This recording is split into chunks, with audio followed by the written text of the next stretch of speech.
this week.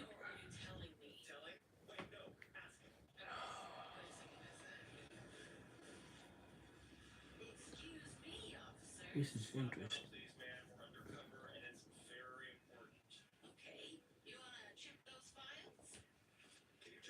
This is interesting. I,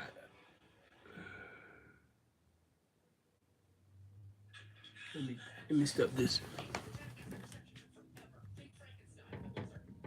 That's good.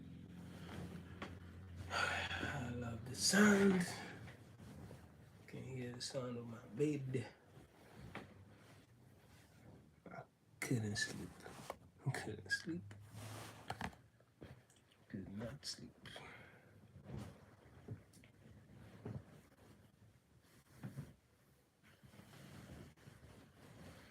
But I could read.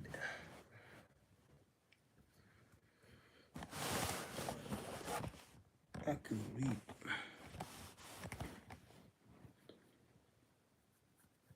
I was reading about stuff. Wait, give me a second.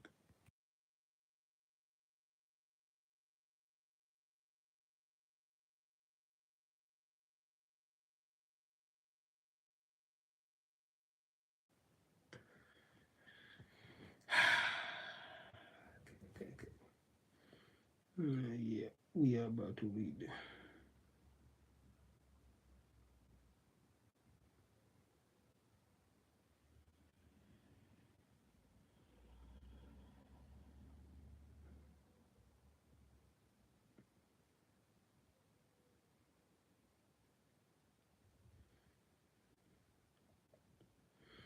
Hmm.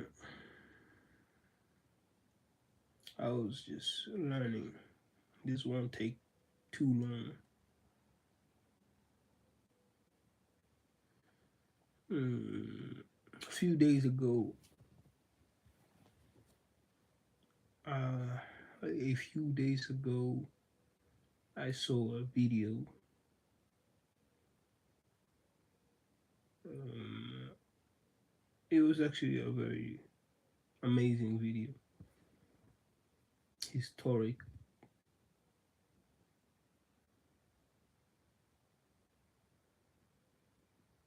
It was historical.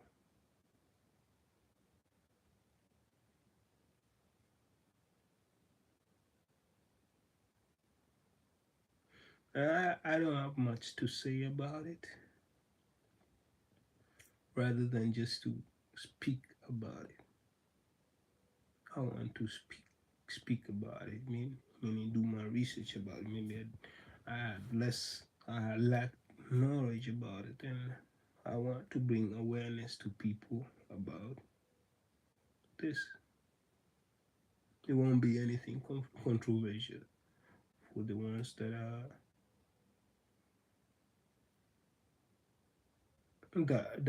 feel the necessity to hear this story.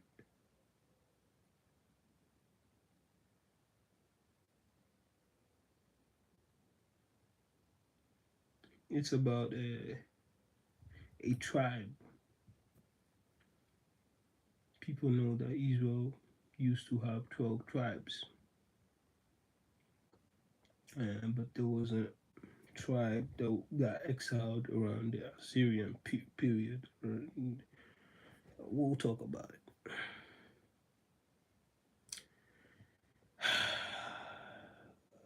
It's the Manasseh tribe, who now they immigrated recently into in Israel. They were a tribe with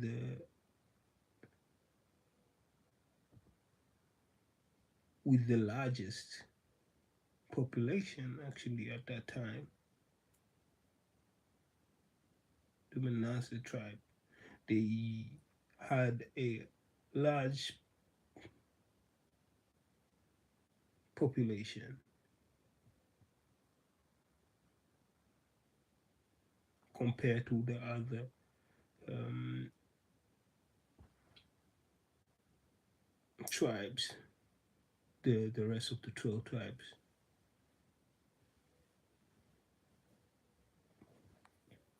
That's why they had a large, not only population, but they had a large land given by Moses.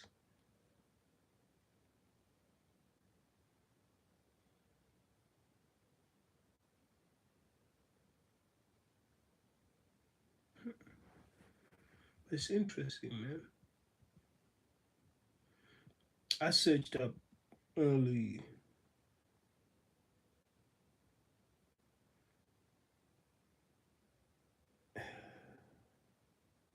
There was a guy who said that we are living in a time of Jeremiah.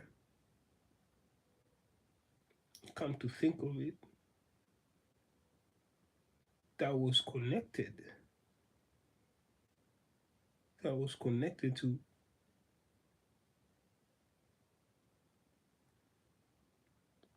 It was connected because I searched up Jeremiah 15.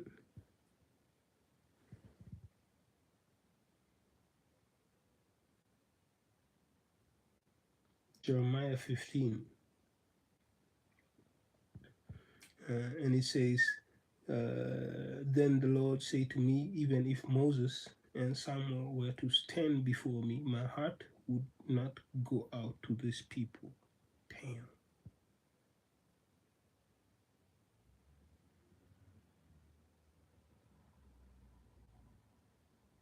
I'm going to repeat this again.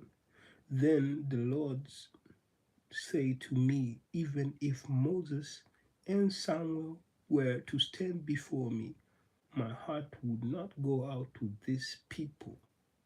Then send them away.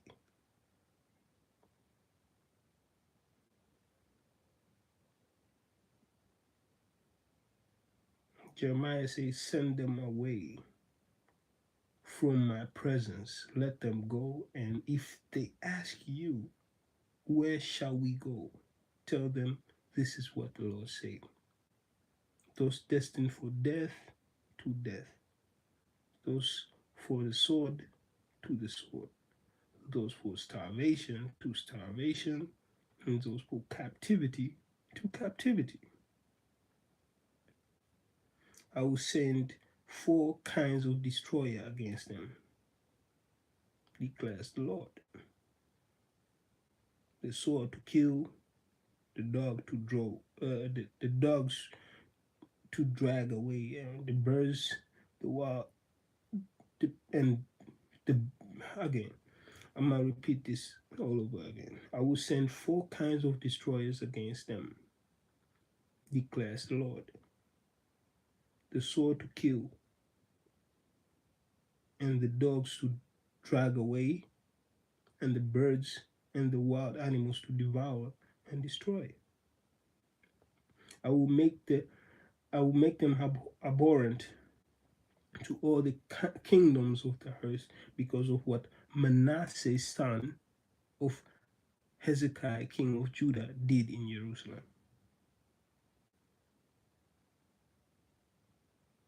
Who will have pity on you, Jerusalem? Who will mourn for you? Who will mourn for you? Who will stop to ask how you are? You have rejected me, declares the Lord. You keep on backsliding, so I will reach out and destroy you. I am tired of holding back. I will winnow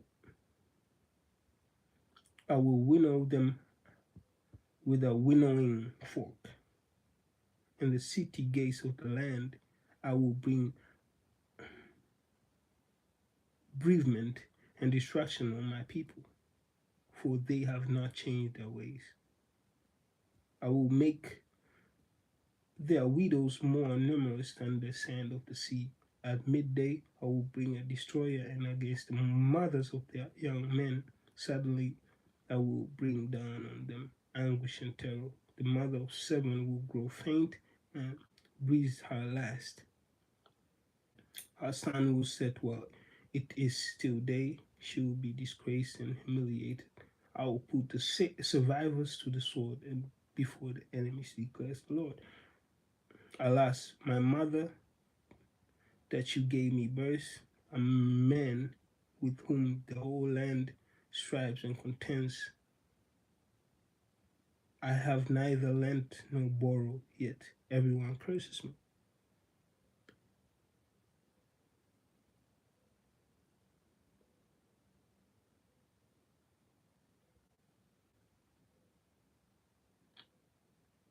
But going back, he said, I will send four kinds of destroyer against them, declares the Lord. The sword to kill, the dogs to drag away, and the birds and the wild animals to devour and destroy. I will make them abhorrent to all the kingdoms of the earth because of what Manasseh, son of Hezekiah, king of Judah, did in Jerusalem. Okay, let's stop there. That's Jeremiah 15. I don't know why the video came across me and the dude say Jeremiah 15 and it's stuck in my brain until now. I decided I never searched for it, and until today I decided, you know what, I'm going to search for Jeremiah 15.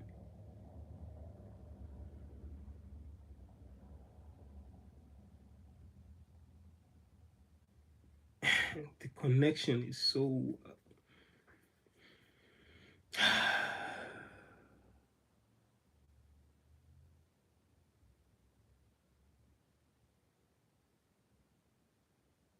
I'm blown away how this is so connected.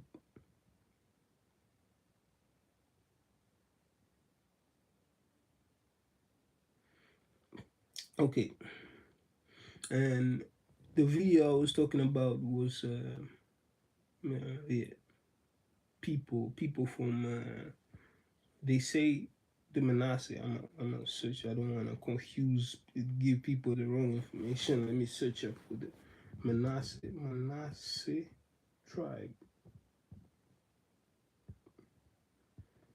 and I will even explain where the name Manasseh comes from, where it's been derived from. Okay, I have it here. It said the tribe of Manasseh was one of the 12 tribes of Israel, descending from Joseph, firstborn, firstborn son. They were a large, influential tribe, split between territories east and west of the Jordan River, known as one of the 10 lost tribes. As after Assyrian exile, modern groups like Benai Manasseh in India claim descent from this tribe. So there are peoples in India, Benai Manasseh, who also they claim to be descendant from the from these peoples, from this lost civilization, from yeah, they used to come from east and west of the Jordan River, Israel. But now this actually, anyways, key aspect of the tribe of Manasseh. Origins. Okay, origin. Manasseh was the firstborn son of the of Joseph and Asenath, born in Egypt. His name means making to forget. As Joseph felt God made him forget his troubles,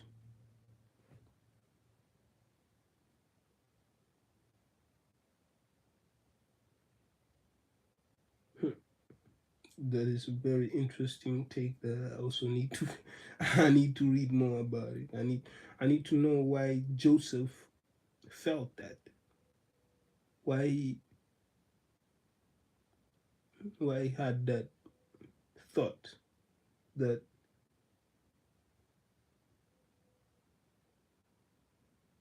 God made him forget about his troubles.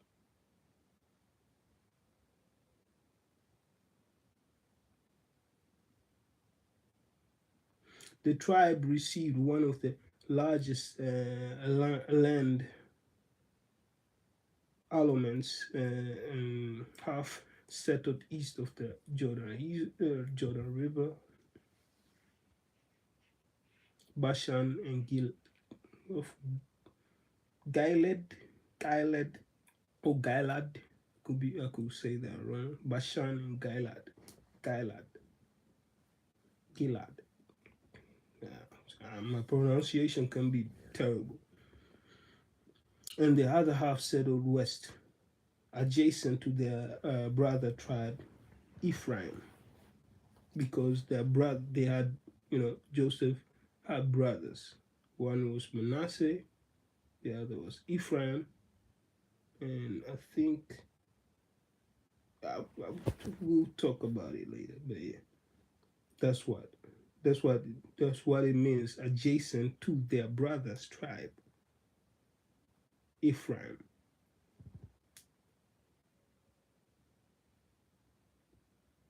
So Jacob is the grandfather. Jacob had a son. Jacob's son was Joseph. Joseph had sons. And I think he had he had a son and sons. Those other two sons were were actually how can I explain this? They were not his. They were simply not his.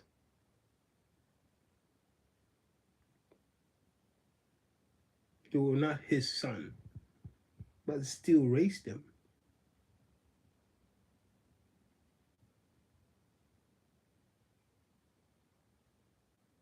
And that's what it means here by the adjacent to their brother's tribe. Ephraim is also, I think, is a brother of Manasseh. The role in history, part of the loose confederation of the tribe during the period of Judge, the warrior Gideon, who served as judge, was a notable member. Division following the death of King Solomon and the Assyrian conquest in the late 8th century BC. The tribe was largely scattered or enslaved, becoming one of the lost tribes. The Benai Manasseh, a community in the northeastern India, Manipur, and Mizoram, that identifies as the Benai Manasseh, son of Manasseh, claims ancestry from the tribe, with many migrating to Israel recently. I think it was maybe not even a week ago, really recently, including a group arriving in April 2026, April.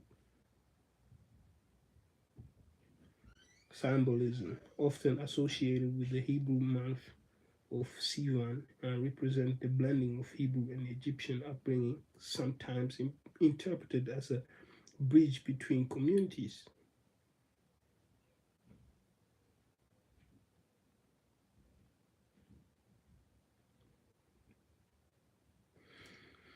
Now, my question is, why was the Manasseh tribe exiled?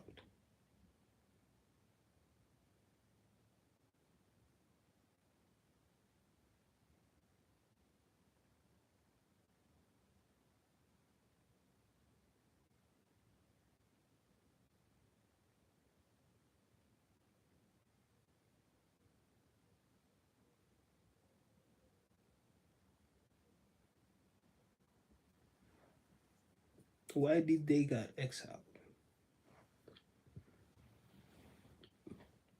Manasseh, the exceptionally wicked king of Judah, was captured by Assyrian officials, bound in bronze hooks, fetters, and taken to Babylon as punishment for his extreme idolatry and sins. According to the Second Chronicles 33, during his personal exile, he repented, prompting God to restore him to his throne in Jerusalem. And I think he did get his throne back. Key details regarding to Manasseh. Manasseh, again, I'm gonna repeat it again. Manasseh was a son of Joseph, but was also the exceptionally wicked king of Judah, who got captured later by the Assyrians, bound and hooked by the officials of Assyrians, taken to Babylon as punishment for his extremely idolatry and sins, according to the Second Chronicles 33. During this personal exile, he repented, prompting God to restore him to his throne in Jerusalem. Okay, key details regarding Manasseh exile. Cause of exile. Manasseh reigned for 55 years. 55 years. And was considered the most wicked king of Judah, leading the people into severe idolatry, shedding innocent blood, and ignoring divine warnings.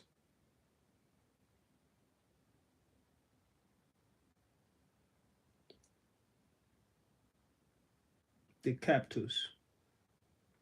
God allowed the captains of the Assyrian army to invade and take Manasseh's prisoner. Place of captivity, unlike many later exiles who went to Babylon, Manasseh was taken to Babylon, which was under Assyrian control at the time. Repentance and restoration. In his distress, Manasseh humbled himself, prayed to God, and was ultimately released and restored to his throne. Lasting impact. Despite his personal repentance, Manasseh's earlier actions were too severe. No, no, the earlier action was so severe that they are credited with securing God's decision to destroy Jerusalem and send the entire nation into the later Babylonian exile, detailed by Stephen Cook. Yeah, you can read that online. Tribe of Manasseh's exile. Separate in the northern kingdom of tribe. Manasseh was among the 10 lost tribe exile. Okay, but I should search it up on Wikipedia because Wikipedia explained it pretty well. Right now, it sounds like as if I'm just repeating the same stuff, but you don't understand. You don't understand. Okay, there is a reason why they got exiled.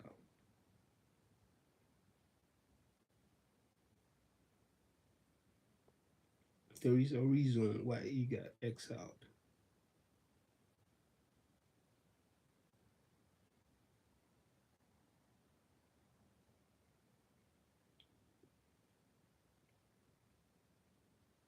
Okay, on Wikipedia, the Hebrew Bible documents Manasseh in 2 Kings 21, verse 18, and the Chronicle 2, 32, 33, 33, 20.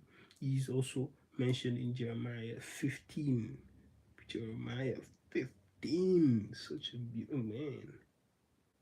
beautiful reading, where the prophet Jeremiah predicts four forms of destructions for the people of Judah because of the evil done by Manasseh in Judah. Manasseh was the first king of Judah who was not con- contemporary with the northern kingdoms of Israel, which the Assyrians had destroyed in 720. I think it was before. I think it was before Christ, deporting much of its population. He reinstituted polytheistic worship and reversed the religious changes by his father Hezekiah. Hence his condemnation in the several biblical verses. He married Meshush. Am I saying that? Meshushalemeth, daughter of Haruth or Jokbah. Jokbah. I could be wrong. And they had a son, Ammon, who succeeded him as a king of Judah upon his death. Hezekiah, Manasseh, and Ammon appear in the uh, gene, genealogy. Am I saying that? Gene, genealogy, genealogy of Jesus in Matthew's Gospel. Okay. I could. Hey, I'm new at this.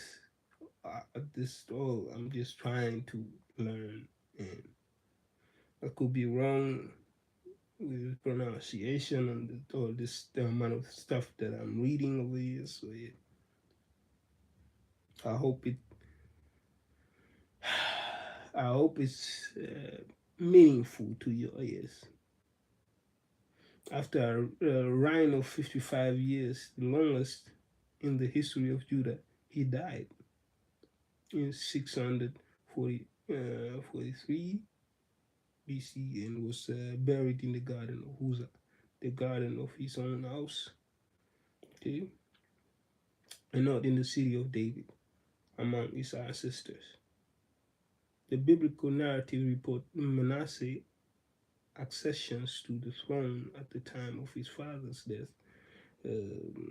However, Edwin Thiel concludes that he had commenced his reign as a co-regent with his father Hezekiah, with the co-regency lasting 12 years, and his sole reign beginning in 687 until 608 BC, and continuing until his death in okay relationship with Assyria. I want to know why the Assyrians took him out. When Manasseh reign began in Sennacherib was Sennacherib. Okay, when Manasseh's reign began, Sennacherib was king of Assyrian who reigned until 681 BC. Manasseh mentioned in Assyrian records as a contemporary and loyal vassal of okay, Sennacherib's son and successor.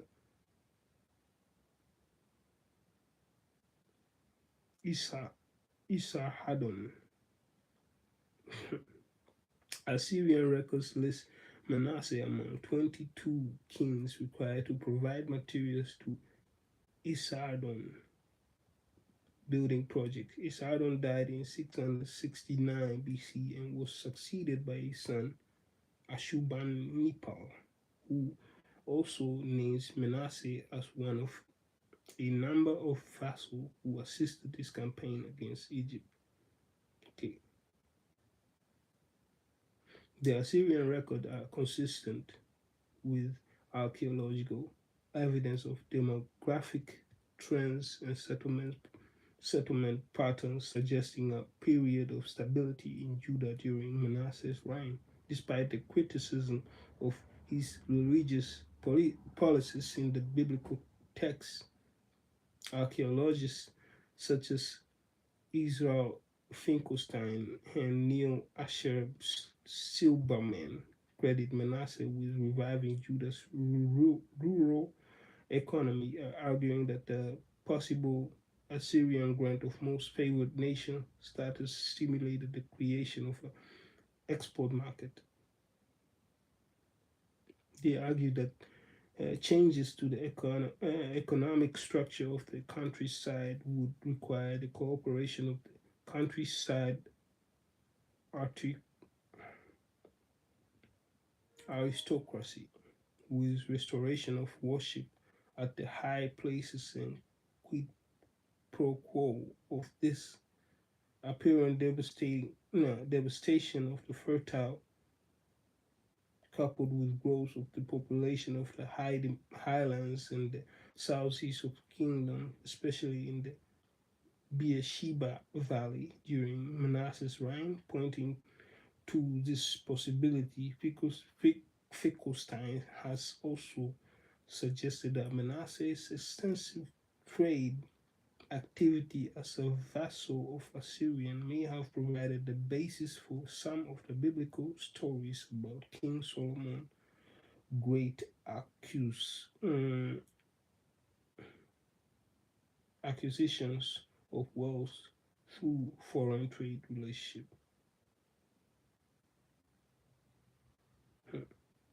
They're still not explaining. Okay, they're still not explaining. No, they're not explaining. How did God punish Manasseh? He did not humble himself, but only did more and more evil.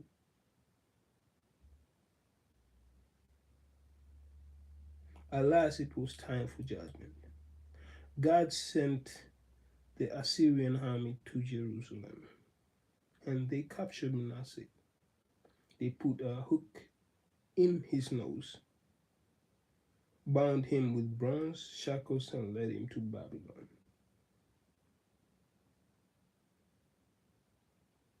But we want to know what happened.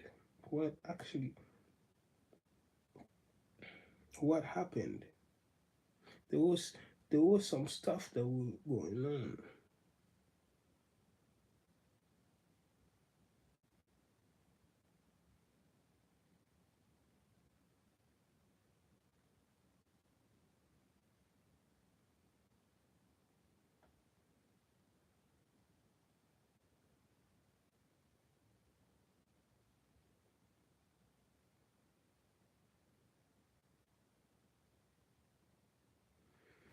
I'm,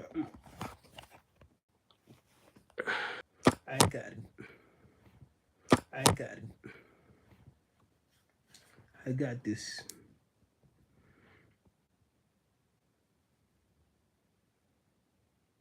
Okay. And somebody wrote, I think it was Joe, Joe Aharaya, Joe Aharaya. Manasseh repented, but the damage was done. Why leadership matters. Okay. A long time ago, in a land far away, a man named Manasseh was crowned king of Judah. And the people must have been cautiously optimistic. Manasseh's father, Hezekiah, had been a righteous ruler who has trusted God and led the people well. Judah could still avoid the fate of its northern sister kingdom, Israel, who had been ruled by a string of evil kings and had now finally been invaded and conquered by its enemies.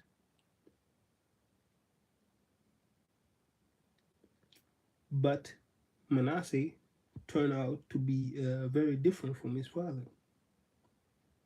He undid all the good Hezekiah had done and set Judah on a course that would lead to exile in Babylon. Just 3 generations later, Manasseh worshipped false gods, setting up altars to idols in the temple, and even going so far as to sacrifice his own son. In the blunt judgment of 2 Kings 21 2, Manasseh did evil in the eyes of the Lord. But there is something the writer of Kings doesn't mention in 2 Chronicles 33. We read the same we read the same account of Manasseh's horrifying acts, but we also learn that that wasn't the hand of history. The Lord spoke to Manasseh and his people, but they say no. They paid no attention. So the Lord brought against them the army commanders of the kings of Assyria, who took Manasseh prisoner, put a hook in his nose, bound him with bronze shackles, and took him to Babylon.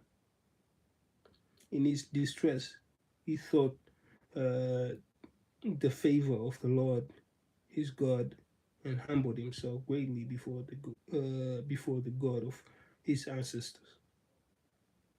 And when he prayed to him, uh, the Lord was moved by his entry at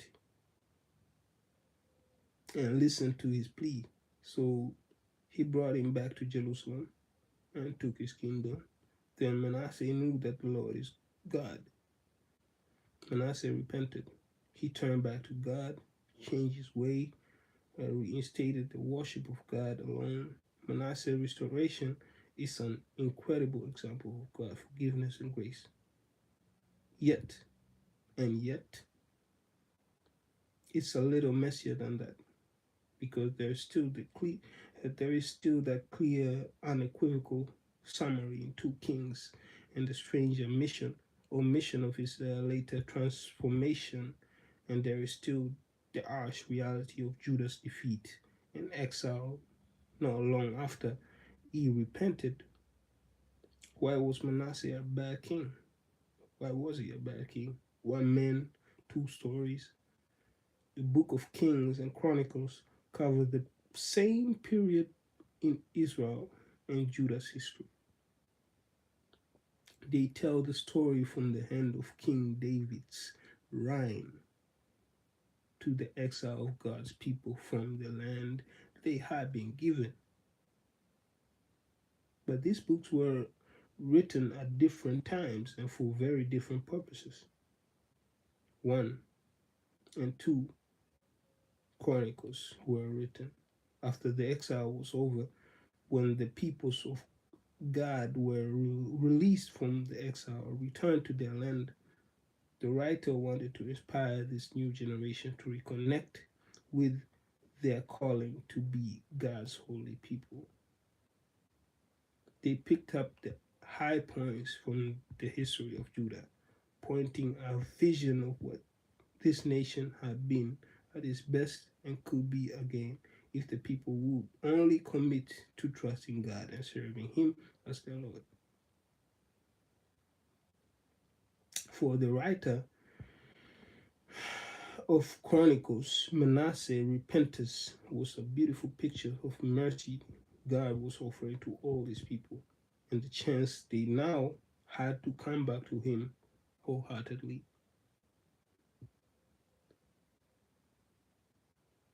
1 and 2 Kings were written much earlier, while the people were languishing Babylon. This writer wanted to make sense of where they had ended up and to give an account of how everything had gone so wrong. Their verdict was clear. Israel and Judah had sinned and rejected God. And God had finally withdrawn his protection from them. For this writer, Manasseh's reign was the tipping point. he had raised his son Ammon to follow in his evil footsteps.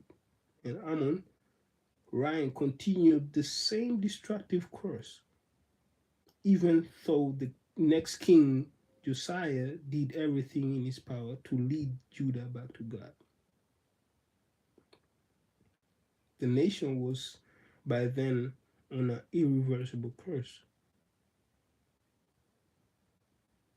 Neither, neither before nor after Josiah was there a king like him who turned to the Lord as he did with all his heart, and with all his soul, and with all his strength, in accordance with all the law of Moses. Nevertheless, the Lord did not turn away from the heat of his fierce anger, which burned against Judah because of all that Manasseh had done to arouse his anger.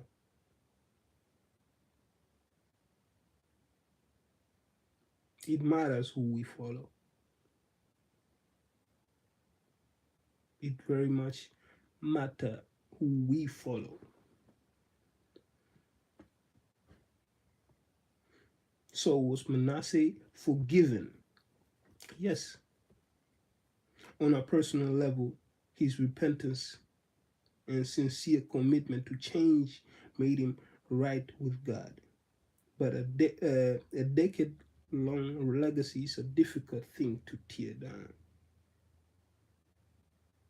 It's easier to stop your own legs moving than to halt the march of those who follow behind you. It's easier to change your own direction than to redirect the crowd who are steaming ahead on the trails you blazed.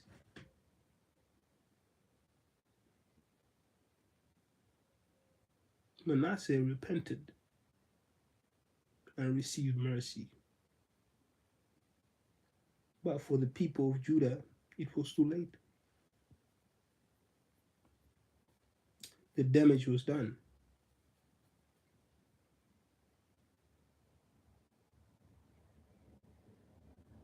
The second Chronicle 33 tells us that although Manasseh destroyed his altars to idols and reinstated true worship in God's temple, the people, however, continued to sacrifice at high places, but only to the Lord their God. The people were reluctant to fully give up their religious practices, and soon idol worshipping returned in full force.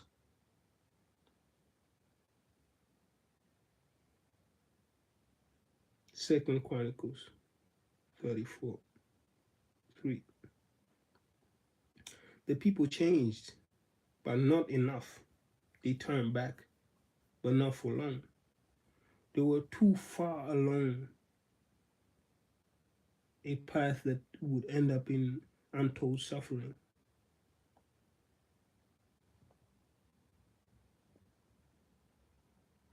The writer of Kings teaches us a valuable lesson. Leadership matters.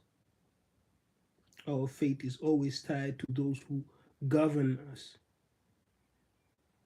whether it be in our churches or our countries. For better or worse, our leaders will leave a mark on us. The people we follow will take us somewhere. The only question is where.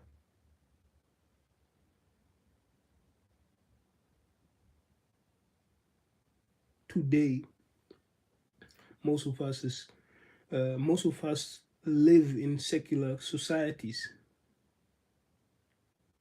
Political leaders who truly love God are few and far between. But when we decide who to vote for or who to follow in our own lives, we can still choose those reflect who reflect God's characters and his values, leaders who prioritize justice and compassion and who act with wisdom, courage, and integrity, leaders who inspire us to be better and to guide us closer to our Father's heart.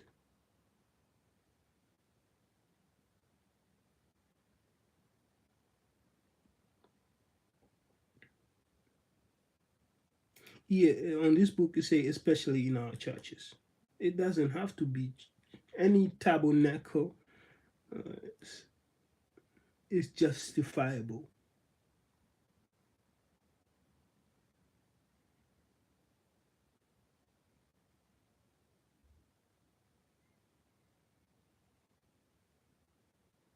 Let's not be distracted by charisma, power, wealth, or success, but look for leaders who humbly live out the words recorded in 2 Kings 22:2 about Josiah.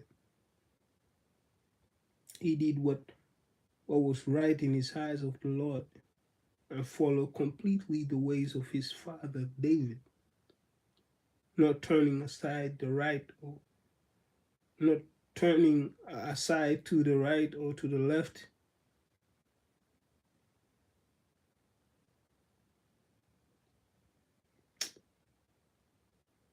Yeah.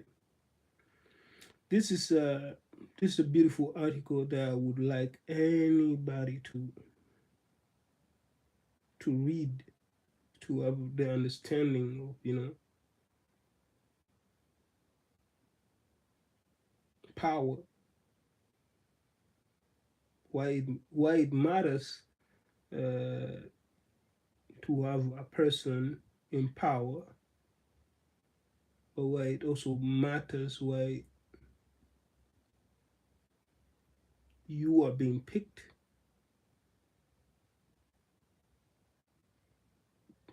to let's say to control the power. I would say more regulate the power.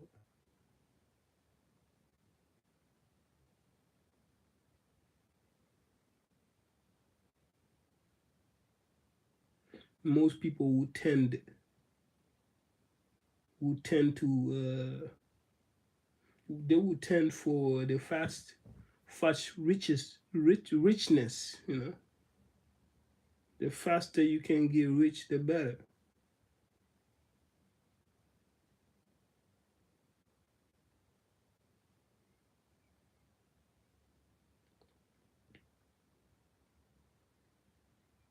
But it's a beautiful article, man. It's a beautiful article from a lady called. I don't know why it took me so long to read it, but it's online and Valley of Springs. Valley of Springs.com is written by a woman, I think. I could be wrong. Could also be a dude. Joe Acharaya, written in June 27, 2022. Can you imagine? And I'm reading it right now. It's like a few couple years. Yeah, shit. Yeah, 2026, 4 years later, and I'm still indulging on what she wrote.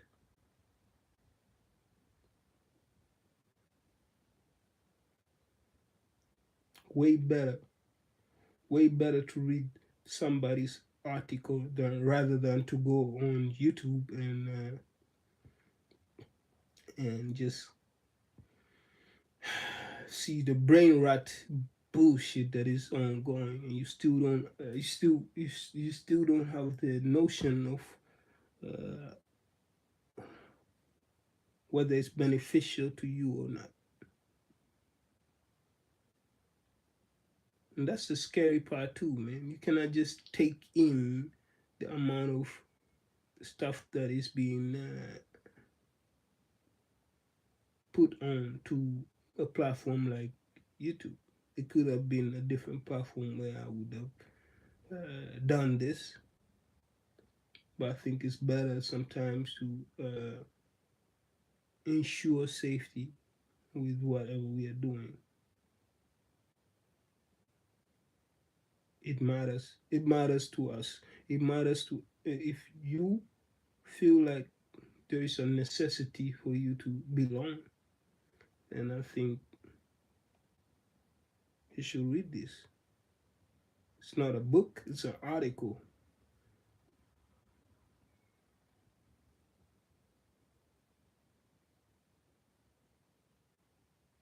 And she said, if you found this article, I gave you this site. So if you find it, if you find this article helpful, you might enjoy the book Refresh. She has a book called Refresh. It's a beautiful devotional journal exploring God's plan for living well in every area of life. The 52 short reflections are filled with biblical wisdom and gentle encouragement for the everyday. And yeah, get a copy.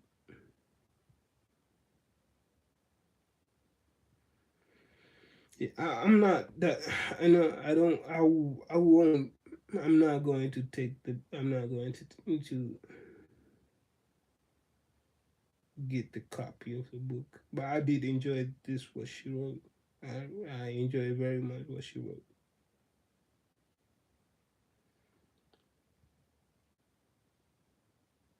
Yeah. Now you guys have a little bit of the understanding why the Manasi why the Manasi people got exiled.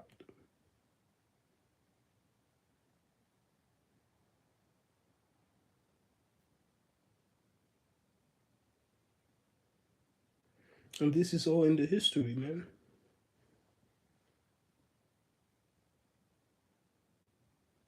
This all in the scriptures.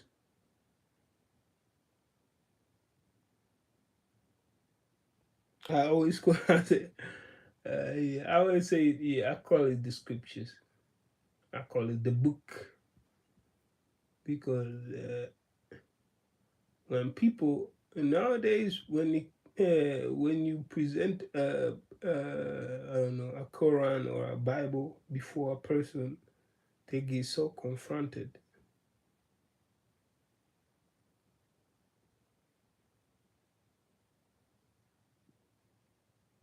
It hurts their guts.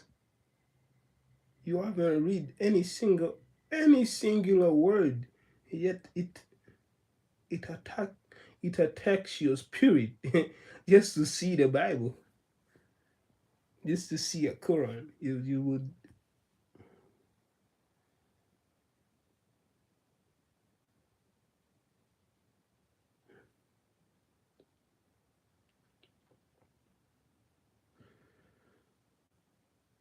but you'll be stronger if you do touch it, man.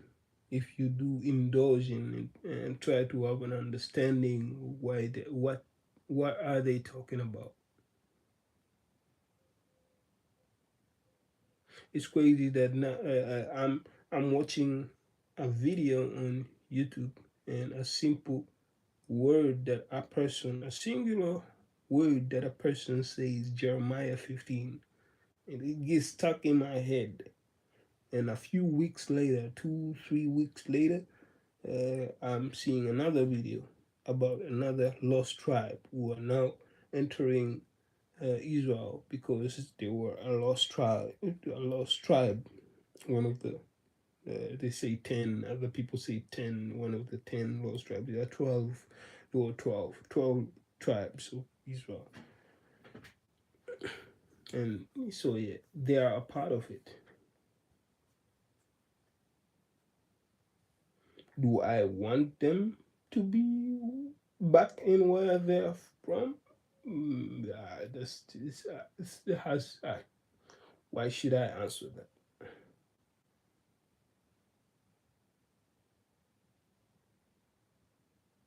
There is some reason why they removed them there. So for me to put them back, it's like for me to say to give any opinion about whether they should be back or shouldn't won't change any difference.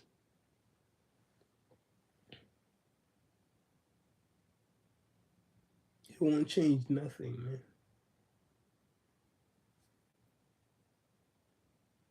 I think it's good for us to give awareness to each other about what transpired in the past and challenge each other whether it actually happened or not, because we don't have recorded videos of what the prophets went through back then. That there is scriptures you can read, and you can read enough about it.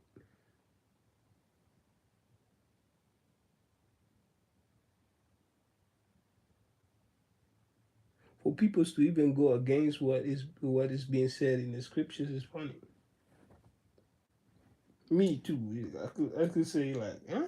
I could be like, I could come with question marks about the amount of stuff that I just read. It won't change anything.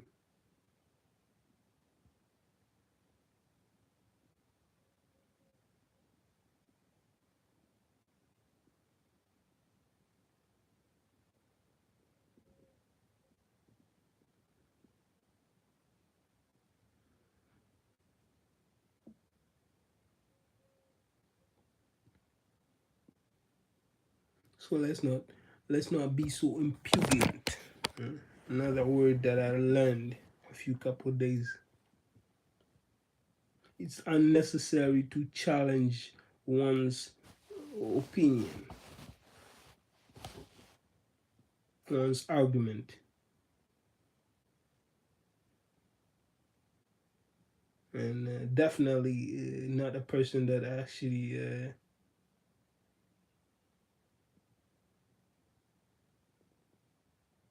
a person that hasn't been in, or hasn't been in Israel. It's true. It's me. Or has a lackage of understanding of what transpired back then. I do think uh, my species, the ones that I feel like it's necessary for me and everyone else to learn about this. So yeah, see you next time.